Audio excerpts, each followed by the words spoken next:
Hello friends, welcome है आपका मेरे चैनल RSSK में। आज मैं आप लोगों के लिए इंग्लिश सब्जेक्ट लेकर आया हूँ। काफ़ी मेरे फ्रेंड्स और उनके बच्चे डिमांड कर रहे थे कि इंग्लिश बहुत कमज़ोर है, काफ़ी आदमी का कमज़ोर है, तो आप इंग्लिश यूट्यूब पे पढ़ाइए।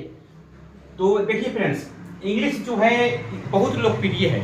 इंग्लिश आपके पर्सनालिटी को डेवलप करता है और ये every person, English is need for every person, हर इंसान के लिए जरूरी पड़ता है।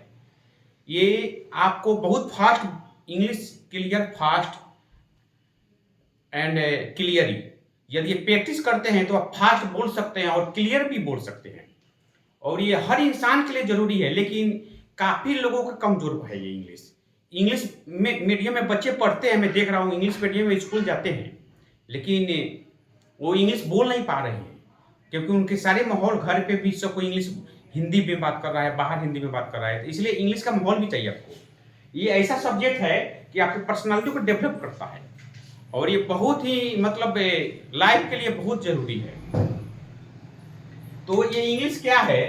इंग्लिश टू टाइप का होता है, एक होता है स्पोकन, एक होता है रिटेन। तो स्पोकन होता है जैसे कोई आप किसी को कुछ काम बोले, कुछ कहे, आप वो आदमी समझ जाए, आपको पानी दे दे, उसमें त्रुटि नहीं देखा जाता है।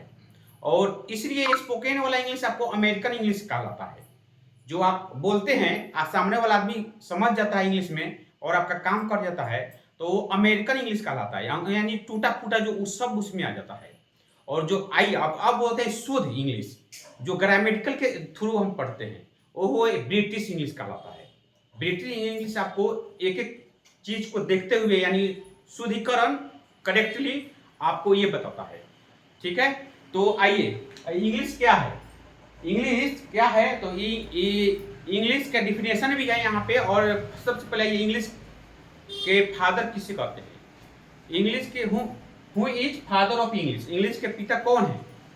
इंग्लिश के पिता कहते हैं विलियम शेक्सपियर को। ये मैट्रिक में 3 बार फेल हुए थे इंग्लिश सब्जेक्ट में, लेकिन अगली बार इतना ना प्रैक्टिस किए ये कि इंग्लिश का इतना ना अच्छा प्रैक्टिस किए कि आज इनको हम इंग्लिश का फादर कहते हैं। Who is father of English?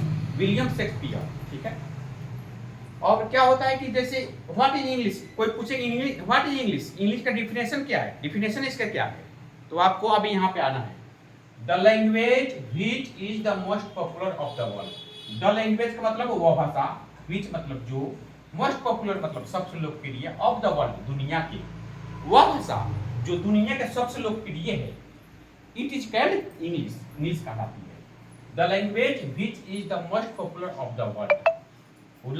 The language वह भाषा, विच मतलब जो, मोस्ट पॉपुलर मतलब सबसे लोकप्रिय, ऑफ द वर्ल्ड यानी दुनिया के, वह भाषा जो दुनिया के सबसे लोकप्रिय है, इंग्लिश कहलाती है। दूसरा डिफिनेशन ऐसे है, the language which is the spoken all over the world. The language यानी वो भाषा, विच मतलब जो, स्पोकन मतलब बोली जाती है, ऑल ओवर द वर्ल्ड यानी पूरी दुनिया में बोली जाती है, वह भाषा जो पूरी दुनिया में बोली जाती है, इंग्लिश कहलाती है। तीसरा है the language which is just like oxygen, यानी वह भाषा जो ऑक्सीजन के समान है, क्या कहलाती है? इंग्लिश कहलाती है। आपको 3 डिफिनेशन है, तो ये तीनों में कोई भी आप डिफिनेशन याद कर सकते हैं, ये इंग्लिश में आपको काम आ जाएगा। और आज दुनिया में 300 देश है, आप अप्रोक्स मानिए 300 देश में 287 देश में आपको इंग्लिश बोली जाती है। इसी से पता चलता है आपको इंग्लिश का कितना डिमांड है। ओके, अब नेक्स्ट वीडियो फिर मिलते हैं इंग्लिश को लेकर। ओके।